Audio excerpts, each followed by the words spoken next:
बिस्मिल्लाहिर्रहमानिर्रहीम। अस्सलाम वालेकुम नाज़रीन, आप यूट्यूब चैनल देख रहे हैं। मैं इमरान खान हूँ। जनरल कमर जावेद बाजवा साहब, ये मैं आपसे बात कर रहा हूँ बिल्कुल सीधी सीधी। पाकिस्तान के आर्मी चीफ से मैं मुखातिब और उनसे मैं बात कर रहा हूँ। बराह रास्त तो मेरी कभी ऐसे बात हुई नहीं, ना कभी वन ऑन मुलाकात हुई है और ना मेरे ख्याल में होने जा रही है। तो मेरे पास यही एक प्लेटफॉर्म है जिससे मैं उनको बता सकता हूँ कि हो क्या रहा है और क्यों हो रहा है और कौन कर रहा है। एक तो मैं हक़ाइक़ आपके सामने रख दूँ कि मेरा ये मानना है कि पाकिस्तान में रजीम चेंज ऑपरेशन हुआ है। मेरा ये मानना है कि पाकिस्तान के इदारों ने और इस्टेब्लिशमेंट ने अपना हमेशा की तरह का रोल प्ले किया है। मैं वैसे ही इस बात को मानता हूँ जैसे पीडीएम की जमातें हमेशा बरमला कहती रहीं और इस बात को तस्लीम करती रहीं और इसको वो मानती थीं कि इमरान खान साहब की हुकूमत को एक रजीम चेंज करके लाया गया है और उसमें पाकिस्तान की इस्टेब्लिशमेंट ने अपना किरदार अदा किया है। वो बड़े भोंडे इल्ज़ामात भी लगाते रहे, लेकिन वो वक्त गुजर गया और अब दोबारा एक और रजीम चेंज ऑपरेशन हुआ है। मेरा मानना है इस मरतबा फिर वही हुआ है। जो एक पूरा बैकग्राउंड है पिछला, उसको देखते हुए मुझे तो यही लगता है, क्योंकि ऐसे हो नहीं सकता कि इतनी सारी पार्टियां ही। और मैंने शवाहिद देखे, मैंने चीज़ें देखी, मेरे सामने चीज़ें होती रही, वन ओ वन एक एक करके चीज़ आती रही, मैं देखता रहा तो मैं कायल हो गया और मैंने अपना एक मौक़िफ़ बनाया बिल्कुल वैसे ही जैसे कल एक मौक़िफ़ मरीम नवाज़ का था, नवाज शरीफ का था और दर्जनों सहाफ़ियों का था, फजल रहमान का था, आसिफ अली जरदारी का था, बिलावल का था और दर्जनों सहाफ़ियों का था। इसी तरह मेरा भी एक मौक़िफ़ है और पाकिस्तानी कौम का भी एक मौक़िफ़ है। तो जिस तरह उन लोगों को सबको अपने मौक़िफ़ को बोलने की इजाज़त थी, ऐसे ही मुझे भी मेरा मौक़िफ़ बोलने की इजाज़त होनी चाहिए। मैं भी एस्टेब्लिशमेंट से वही शिकवा कर रहा हूँ जो वो कर रहे थे और मैंने कोई लिमिट क्रॉस नहीं की। फ़ौज को मैंने कभी गाली नहीं दी, फ़ौज के ख़िलाफ़ मैंने कभी बदतमीज़ी नहीं की, फ़ौज के किसी आदमी को मैंने कभी कोई चैलेंज नहीं किया और मैंने बराह रास्त किसी के साथ बदतमीज़ी भी नहीं की, जैसी पहले होती रही है पाकिस्तान में बेशुमार। अब मेरे साथ हो क्या रहा है, मुझे बहुत सारे लोग मिले, जनरल साहब और आपके डिपार्टमेंट के लोग मिले और बार बार मिले, लाहौर में मिले, इस्लामाबाद में मिले और जगहों पे मिले।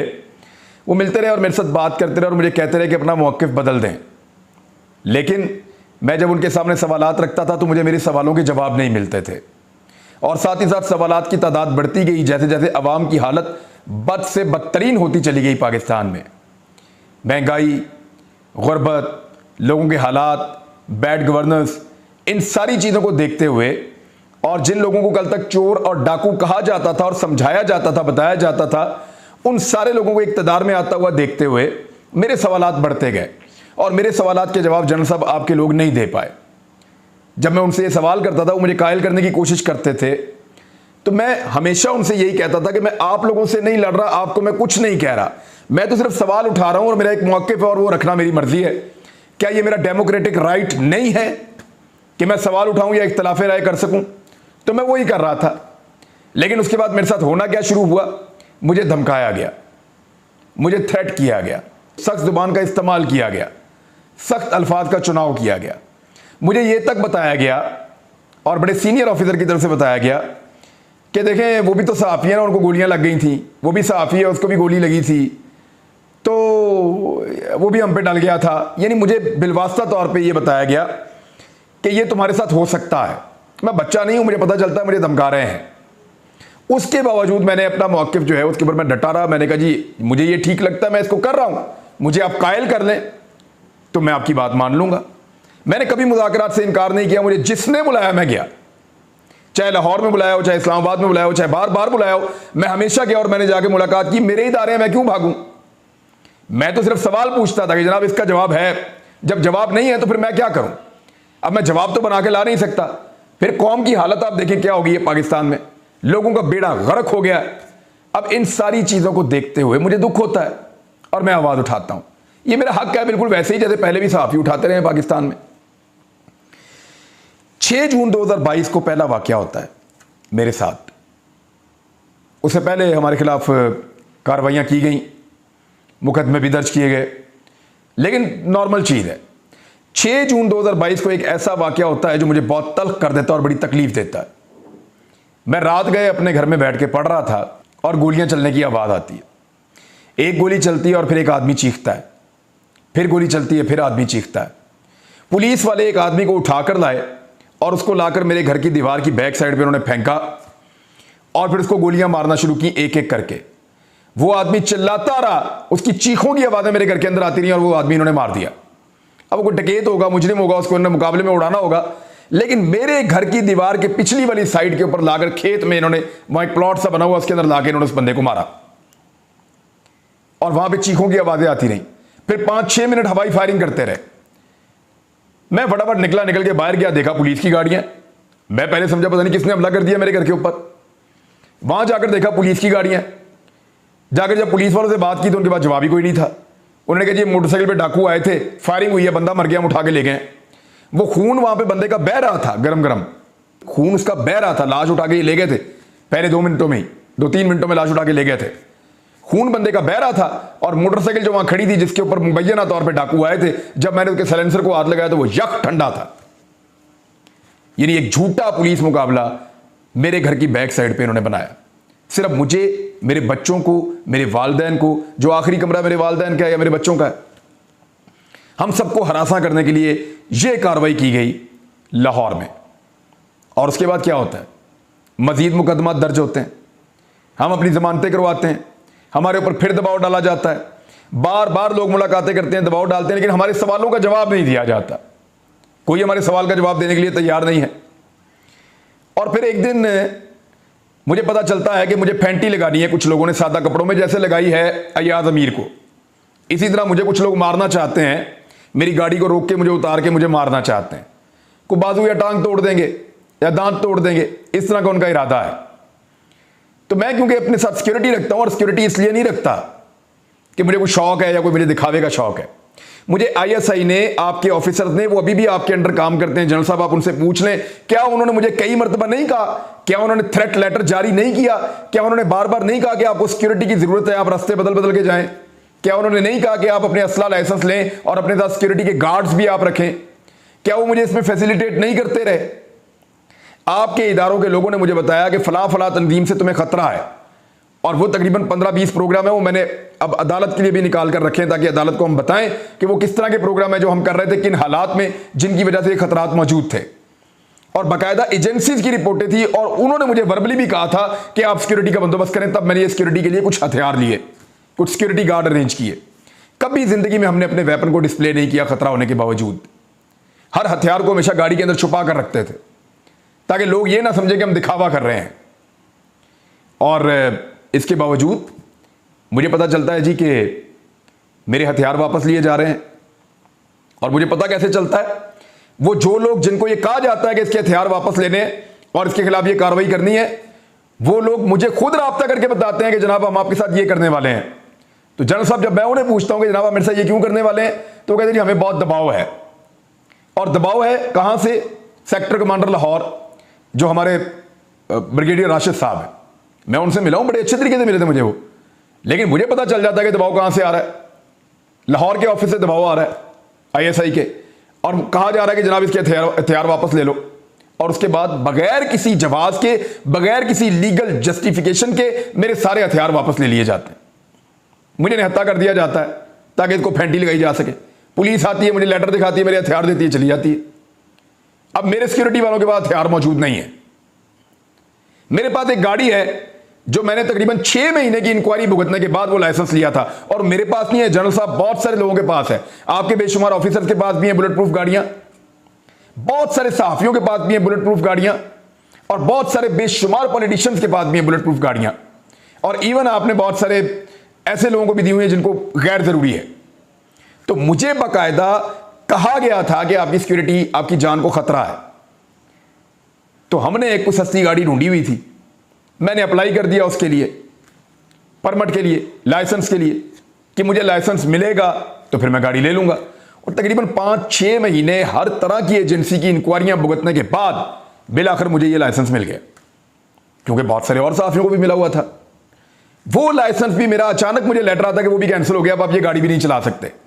मैं उस वक्त ट्रेवल कर रहा था लाहौर से इस्लामाबाद की जानिब, और फिर लगातार मेरे ऊपर एफआईआर का सिलसिला शुरू हो जाता है। 1, 2, 3, 4, 5, 6, 7, 8, 17 एफआईआर जो हैं वो 24 घंटे के अंदर अंदर जनरल साहब मेरे खिलाफ कटवा दी गई पूरे के पूरे पंजाब के अंदर। और ये ज्यादातर एफआईआर का कंटेंट एक ही है, एक ही तरह के लफ्ज लिखे हुए हैं। सुप्रीम कोर्ट का यह ऑर्डर है कि एक बकुए की ज्यादा एफआईआर नहीं हो सकती, एक ही तरह का कंटेंट है, हर शहर के अंदर मेरे ऊपर एफआईआर कटवाई जा रही हैं और मुझे ये पता चलता है पुलिस से कि हमारे ऊपर बहुत दबाव है, हमें एफआईआर देना पड़ेगी और अगेन वही ऑफिस। तो जल साहब मैं तो आपको मिला भी हूं सहाफियों के साथ आकर, मैंने तो आप में ऐसी कोई चीज नहीं देखी, हम तो सिर्फ सवाल उठा रहे हैं। तो क्या ये हमारा हक नहीं है? उस दौर में भी सहाफी सवाल उठा रहे थे, वो उनका हक था, आज हम उठा रहे हैं, हमारा हक है। लेकिन 17 एफआईआर मेरे ऊपर ये दे दी, 3 पहले 20 एफआईआर मेरे ऊपर हो गई। चले ये भी ठीक है। इसके बाद मुझे एफबीआर के नोटिस आते हैं, मैं उनके दफ्तर में जाता हूं, जाकर उनके सामने बैठता हूं, बैठ के कहता हूं जनाब बताएं क्यों नोटिस आए। वो मुझे कहते हैं जनाब आपको भी पता है कि आपको नोटिस क्यों आए, तो आप जाएं जाके वहां पे जो दफ्तर जहां पे आपका मामला है ना, वहां पे अपना मामला हल करें, अपना मौक़िफ़ आप ठीक करें, अदरवाइज फिर आपको ये भुगतने पड़ेंगे। वो मेरे साथ सेल्फियां बनाते हैं, तस्वीरें बनाते हैं कि आपका मौक़िफ़ ठीक है, लेकिन आप ये जानते हैं ना खान साहब आपको ये क्यों आए हैं ये नोटिस एफबीआर के। हालांकि मैं जो पैसा मेरे पास आता है, जो पाकिस्तान में मुझे तनख्वाह मिलती है किसी भी चैनल से, वो सारी की सारी टैक्स कट के मिलती है ऑलरेडी। अगर 15 लाख टैक्स कटना है तो वो कट जाएगा, 10 लाख कटना है तो वो कट जाएगा, जितना कटना है वो चैनल से कट के मुझे तनख्वाह मिलती है। जो बाहर से यूट्यूब के पैसे आते हैं वो तो सारी बैरूनी इनकम है, और उसके ऊपर जो टैक्स कटता है वो बैंक के अंदर मैं कटवा देता हूं, एडवांस टैक्स कटवा देता हूं मैं। अब वहां पे मुझे कहा गया नहीं जी नहीं, ये सारे पैसे हमने बंद कर देने आपके ले लेने, और मुझे नोटिस भेजना शुरू कर दिया एफबीआर ने। मेरे साथ बात करते हैं तो शर्मिंदा होते हैं, मुझे कहते हैं जी हमारा कसूर नहीं है, आप भी जानते हैं क्या हो रहा है, और नोटिस भी मुझे भेजते हैं ताकि मैं बार बार उनके दफ्तरों के चक्कर लगाऊं। वहां मैं अलग चक्कर लगा रहा हूं, अदालतों में मैं अलग चक्कर लगा रहा हूं, अपना काम मैं अलग कर रहा हूं, और उसके बाद मेरे हथियार ले लिए, मेरी गाड़ी का लाइसेंस भी कैंसिल कर दिया, और मुझे उसके बाद अयाज अमीर साहब को मारा भी। ये तो बड़ा ऑब्वियस है, क्लियर है कि ये अकेला फिरे, खाली हाथ फिरे, इसको जहां मर्जी पकड़ के फेंटा लगाएं, तो ठीक है ना, मारे, मैं इसके लिए भी तैयार था। लेकिन अब जो हुआ है ना, ये रेड लाइन क्रॉस हो रही है जनरल साहब, ये ज्यादती हो रही है। क्योंकि देखें हमारा इख्तिलाफ राय हो सकता है, हम मीडिया है, आप इस पाकिस्तान की आर्मी है, हमारा इख्तिलाफ राय हो सकता है किसी मामले के ऊपर, हम कभी खबर आपके हक में दे सकते हैं, कभी आपके खिलाफ भी दे सकते हैं, ये तो चलता रहेगा। लेकिन फैमिलीज को बीच में नहीं लाना चाहिए, बच्चों को बीच में नहीं लाना चाहिए, खवातीन को बीच में नहीं लाना चाहिए। जनरल साहब मैं फिर आपको अर्ज कर रहा हूं जनरल साहब इंतहाई एहतराम के साथ कि हमारा इख्तिलाफ राय हो सकता है, आप मुझे कायल कर सकते हैं, मैं आपको कायल कर सकता हूं, लेकिन बच्चों को और खवातीन को बीच में नहीं लाना चाहिए, उन्हें हरासा नहीं करना चाहिए। मेरे साथ यह हो रहा है। दूसरी बात, जो मेरे वालिद साहब हैं वो सन 2020 में रिटायर हुए थे 60 साल के होके। रिटायरमेंट के बाद, और मैं आपको अपनी इनकम का भी बता देता हूं, आज मजबूर होकर बता रहा हूं, वरना कभी नहीं बताना चाहता था। मैंने सिर्फ इस साल के अंदर अभी तक, जब मैं आपके सामने बैठा हूं 6 महीने में, मैंने को 10-12 करोड़ रुपए मैंने अभी कमाया। हालांकि मेरे चैनल में मुझे नौकरी भी नहीं है, लगभग 12 करोड़ के करीब मैंने अभी कमाया है, और ये सोशल मीडिया से इनकम आ रही है। मुझे तो पता भी नहीं था ये क्या चीज होती है। यहां से अल्लाह ताला ने मेरा रिज़्क़ का दरवाजा खोल दिया, हमने उसका एक हिस्सा रख दिया कि ये हम लोगों को दे देंगे, वो हम दे देते हैं। दूसरा हमने रख दिया कि हम इससे कुछ कारोबार कर देंगे, कोई काम कर देंगे पाकिस्तान में। हम तो ये सोच रहे थे, और ये पैसा पाकिस्तान बाहर से आ रहा है और यहीं पे इस मुल्क के अंदर खर्च हो रहा है। मेरे वालिद साहब रिटायर हुए और उन्होंने कहा कि मैं कोई कारोबार करना चाहता हूं। एक दो चीजें उन्होंने देखी, वो नहीं कर पाए, लेकिन फिर मैंने उनको एक आइडिया दिया कि वो जो झील है, बहुत बड़ा एक डैम है पंजाब में, उसका कॉन्ट्रैक्ट मिलता है, आप वो ले लें, उसका आप कॉन्ट्रैक्ट ले लें और उसके अंदर मछली डाल दिया करें, बच्चा जब वो साल बाद बड़ी हो तो वो निकाल के बेच दिया करें मार्केट में, तो एक अच्छा बिजनेस हो जाएगा, ज्यादा आपको काम भी नहीं करना पड़ेगा, कुछ मुलाजिम वहां पे रख लें। उनको आइडिया पसंद आया और उन्होंने जाके वहां पे बोली के अंदर हिस्सा लिया। जितने वहां पे लोग मौजूद थे, सैकड़ों की तादाद में, सारे गवाह हैं। 1.5 करोड़ से बोली शुरू हुई और 4.5 करोड़ तक गई। 1.5 करोड़ से 4.5 करोड़ तक बोली गई और 2 पार्टियां बच गई बाकी। तो मेरे वाले साहब ने उस पार्टी के साथ मिलकर आधे आधे पैसे डालकर 50-50% पे ये डैम ले लिया। यानी 2.25 करोड़ रुपया मेरे वालिद साहब ने दिया, 2.25 करोड़ रुपया मियां वाली की जो पार्टी है उन्होंने दिया, और दोनों ने मिलकर इस डैम को ले लिया। क्योंकि इससे ऊपर अगर जाते 5-6 करोड़ पे जाते तो मुनाफा ही खत्म हो जाता। ज्यादा से ज्यादा 5.5-6 करोड़ की मछली उसमें से 3 साल में निकल सकती है, इससे ज्यादा निकल ही नहीं सकती। तो वो वहां पे 4.5 करोड़ में इन दोनों ने मिलकर वो ठेका लिया। आज मेरे घर के अंदर एक TCS आता है एंटी करप्शन के दफ्तर से, और एंटी करप्शन में मेरे बहुत सारे दोस्त हैं। वो भी बता रहे हैं कि खान साहब ये केस बनता ही नहीं है, क्या है कि क्यों बुलाया, वजह क्या है। ये लेटर आप देखिए, आप हैरान हो जाएंगे देख के। मुझे कहा जा रहा है कि मैं अपने वालिद को पेश करूं एंटी करप्शन के दफ्तर में इस उम्र में। जनरल साहब फॉर गॉड सेक इन चीजों को रुकवाइए। सब मुझे बताते हैं कि कौन कर रहा है और कैसे कर रहा है, सब मुझे बताते हैं कि इसके लिए कौन जिम्मेदार है। क्या मुझे इख्तिलाफ राय रखने का हक नहीं है इस पाकिस्तान में? मेरे साथ आप जो मर्जी करें, मुझे राह चलते आप गोली मार दें, मुझे राह चलते हुए उठा के ले जाएं, मुझे थ्रेट करें, मेरे पे टॉर्चर करें, मेरे ऊपर FIR दें, लेकिन मेरी फैमिली को तो स्पेयर करें ना। ये देखें, हम फैमिली तक नहीं जाना चाहिए, रेड लाइन है। जब हामिद मीर ने गलत बात की थी तब भी मैंने यही कहा था कि फैमिली तक नहीं जाना चाहिए, ये रेड लाइन है, इसको कोई क्रॉस ना करे। तो मेरी ये गुजारिश है कि रेड लाइन प्लीज क्रॉस ना करें, ये मेरे लिए भी रेड लाइन है। आप मेरी फैमिली तक ना जाएं, मेरे बच्चों को, मेरे घर की खवातीन को हरासा मत करें, और मेरे वालिद साहब को एक ऐसी चीज के अंदर ना घसीटें जिसका कोई कानून से ही ताल्लुक नहीं है। भाई पैसा कैश दे दिया उसी वक्त, उन्होंने भी दे दिया, मेरे वालिद साहब ने भी दे दिया, पैसे दे दिए, ठेका ले लिया, अभी मछली भी नहीं निकाली, अभी इस साल निकालेंगे वो। तो इसके ऊपर किस चीज का बदला ले रहे हैं हमसे, मुझे समझ नहीं आ रही हमें। ये डिपार्टमेंट सारे क्यों मेरे पीछे पड़ गए हैं? वाइल्ड लाइफ वाले मुझे कॉल करते हैं, वो जी पूछ रहे हैं आपके बारे में कि आपके खिलाफ क्या किया जा सकता है, चीजें निकालें। वो शराफत बेचारा, वो मेरे भाई की वजह से मुझे मिलने आता था। PP 168 के अंदर मलक असद खोखर को उससे बहुत प्रॉब्लम है, वो वहां पे बहुत सारे वोट निकाल सकता है। उसको गिरफ्तार कर लिया डकैती के मुकदमे में, वो करोड़ोंपति हैं वो लोग, 45,000 की डकैती में उसको गिरफ्तार कर लिया। आज जज साहब ने उसको जमानत दी कि यार नहीं, ये ज्यादती है, ये जुल्म है, ये बंद किया जाए ना, ऐसा जुल्म करो इस आदमी के साथ, इसको जमानत दो फौरी तौर पे। वो बेचारा जेल से बाहर निकला, CIA फिर पकड़ के उसको जाके फिर बंद कर दी। ये तो इंसाफ चल रहा है इस मुल्क में।